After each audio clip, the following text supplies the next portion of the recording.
I just did a video on Funnyplaying's Laminated IPS kit for the other GBA, and I had some problems. Thankfully, I can tell you right now that none of those problems are present on the SP version. I can actually recommend this kit. Unfortunately, it does require soldering one little wire if you want to change all the settings, otherwise you're stuck at the middle brightness. I'll save the rest of my review for the end, but I figured I should start with telling you the key differences between these two very similar kits.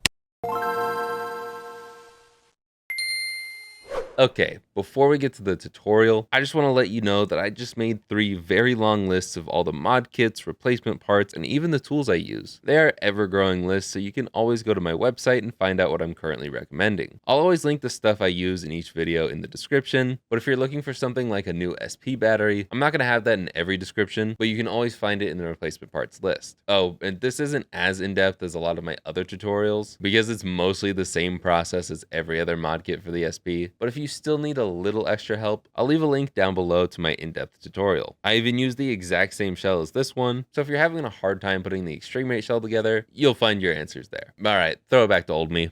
I got mine from Zed Labs this time. I love Zed Labs. Kieran's an awesome dude. Go check them out. I don't have any affiliate links for them, but I will leave links to Zed Labs down below and this kit. I'm also going to leave links to the American websites that have this kit. One thing I can say without a doubt, Zed Labs has the best packaging in the game. But we're going to throw it on the floor for now. The keen-eyed among you may have noticed that this says not moddable. That's a long story for a different video, but TLDR, there are some SP motherboards that just don't work with the TV out kits. I'm trying to figure that out. It's been a whole process. I plan to make a video on that very soon. I just want to have as much information on it as I possibly can before I make a video talking about it. But this is an SP motherboard that did not work with the TV out kits. It should work with pretty much any other mod kit that is decently made. The motherboard is totally fine. There's nothing wrong with the actual motherboard. Let's blast through some screws because there's a lot in this one. Get the battery door off, throw that off to the side. I have a brand new battery in there. Now we've got 1, 2, 3, 4, 5, 6 tri-wing screws. They're all the same size bit. And once you've gotten all those screws out, you just pop the back off. It's really simple. I recommend taking your mom's toothbrush, cleaning this up a little bit. With the SP, since the buttons are different from all the other Game Boy models, I highly recommend spraying the toothbrush with IPA, isopropyl alcohol, preferably 90%, before you use your toothbrush on the motherboard, getting in the cart slot and all that stuff. Don't spray the motherboard directly because if the liquid gets into the buttons, it's hard for it to dry and then your button presses probably won't work. I have a whole video on why SP suck. That's literally the title of the video. Another great video for people who are just starting out with this. Anyways, we can go back to our Phillips head. It's gonna be the same size bit as the battery door. And we've got 1, 2, 3 Phillips screws here, and we can just lift this up and we can actually take out the speaker here. Sometimes like this one, it's gonna stick. You're gonna want to take something, probably a plastic piece of something, and remove that there. And yeah, there's just a little bit of sticky something gross in there. And don't forget this little cloth thing that'll protect your speaker from getting dirt in it. We can then remove the screen right here by pulling these 2 tabs down. And if you noticed, my 2 tabs fell out. That's because I've worked on this SP a lot. Yours shouldn't break unless you really yam on it. We're actually gonna put the motherboard off to the side for now. Now we gotta remove these stickers, and since I am not gonna reuse them, I'm not being very nice with them. There's probably a nicer but harder way to pull these out without stabbing it. I'm not showing that method today. If these tear, these tear. Now we can switch back to the tri-wing because we got 1, 2, 3, 4, 5 tri-wings to take care of. Now we can close it back up. You might be thinking, Jake, I can't get the screen out. Probably should have done this before, but we can swap back to our Phillips head, and there's a little screw underneath here. It's a long Phillips screw, actually. It's not very little. That'll remove this piece right here. Throw that off to the side, and now you should be able to slide your screen out. The last thing we need to do with this shell is take out these stupid hinges. In my YSP suck video, I have a great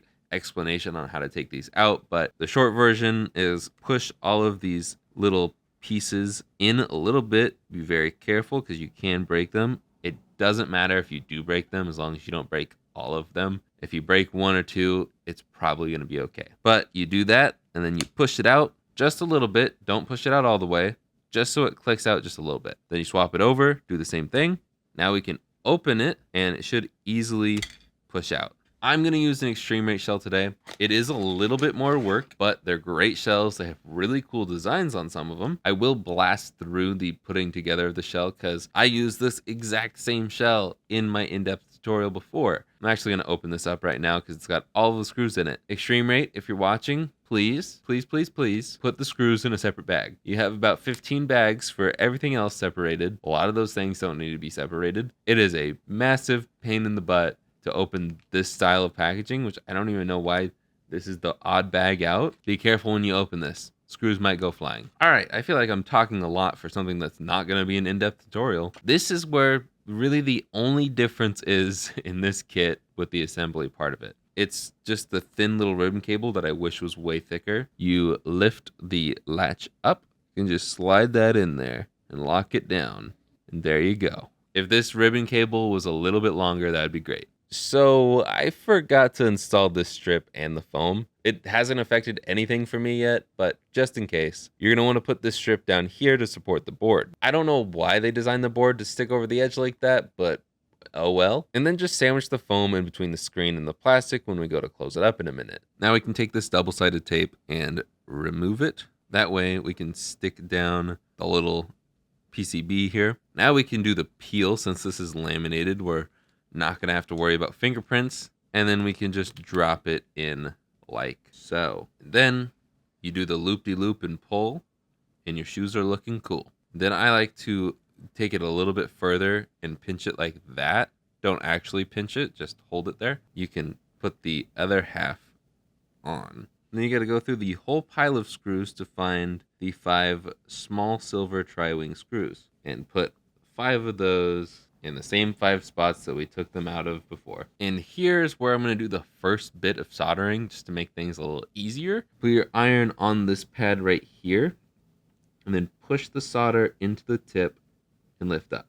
That's not a good solder joint. Honestly, perfect timing for a great example. Get some flux, really cheap. Again, I have links in the description. Put a little tiny bit of flux there and then press down your iron. Perfect solder ball. Then I recommend orienting your wire this way, and then we can solder that down by just pressing your tip back into the solder ball, holding your wire there, and it's all good. From here, it should be pretty easy breezy, beautiful cover girl. These are the things that we put over these screws on the top half. The 2 bigger, rounder ones are going to go on the top 2 corners. Now we can take our top half and our bottom half like this. We can throw our ribbon cable through the slot. Make sure your wire gets through there too. Now what we're going to do is take this little piece here that we forgot about before. We're going to put this piece in right here. This is where we can swap back over to the Phillips head. There's going to be a long Phillips head screw, and we can just screw that in. And now we can do the hinges. Assuming you don't want the old color on it, you can slide it right off and then slide the new one in the same way you took the other one off. See these slots here? That is going to face the outside, the charge port side, and then you can just push it in just to that point and leave it. Go to the other one, change the caps. Same thing, slots face this way, push it into about there. Grab the top half and unfold it slowly, and you'll feel the hinges pop in right where it's supposed to. Just a light amount of pressure on both those hinges as you're opening it. Do not force it. We can take our motherboard. This point right here, it is Q12B. There's already some solder on there for me, but I'll go over adding solder to it once again. We're going to press our soldering iron down on it, push our solder into the iron, and lift up. Then you can put the wire up there and just tap the solder down. Tug on it a little bit, make sure it's in there nice and good. Now we are completely done with soldering. We're going to plug our screen in. I like to extend it and then put my finger right over it right there. Just push it in.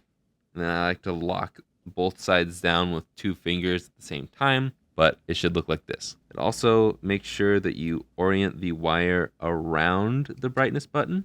I'm going to route it like that because it seems to be perfect. I'm going to set it like that for now, and we're going to get all the buttons ready. Don't forget about your speaker. Put that down. Now we can set the motherboard down. Again, make sure that wire isn't over any of the buttons. That would not be good. Then we can put 3 of the brass, bronze, goldish colored Phillips screws, and just screw them down. Since this is fully screwed in, we're just going to put it in like so, and it should go in, no problem. From here, it's just 6 more tri-wing screws, and we're done. I probably should have mentioned that it's the brass long tri-wing screws, only 4 corners, and it's back to those silver tri-wing screws that we used on the top for these 2. Now we can put our battery back in. We can slide in our battery cover down like that, and once again, swapping over to the Phillips head, we can turn it on now. Son of beeswax. Okay, well, that's actually like really bad. That's all right. I just had a miniature heart attack. It was just a dead battery. It's fine.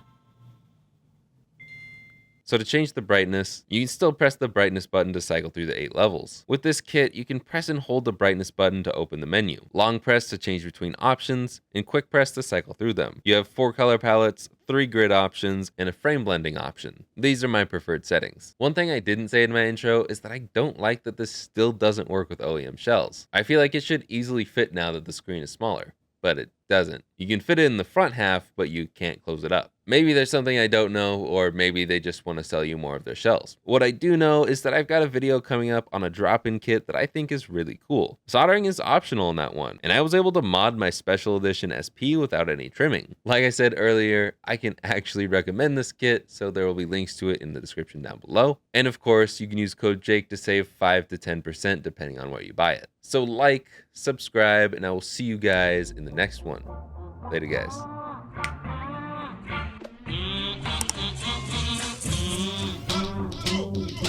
Maybe there's something I don't know, or maybe they just want to sell you more of their shells. That was a bit of a tongue twister for me. Funny playing sells seashells by the seashore.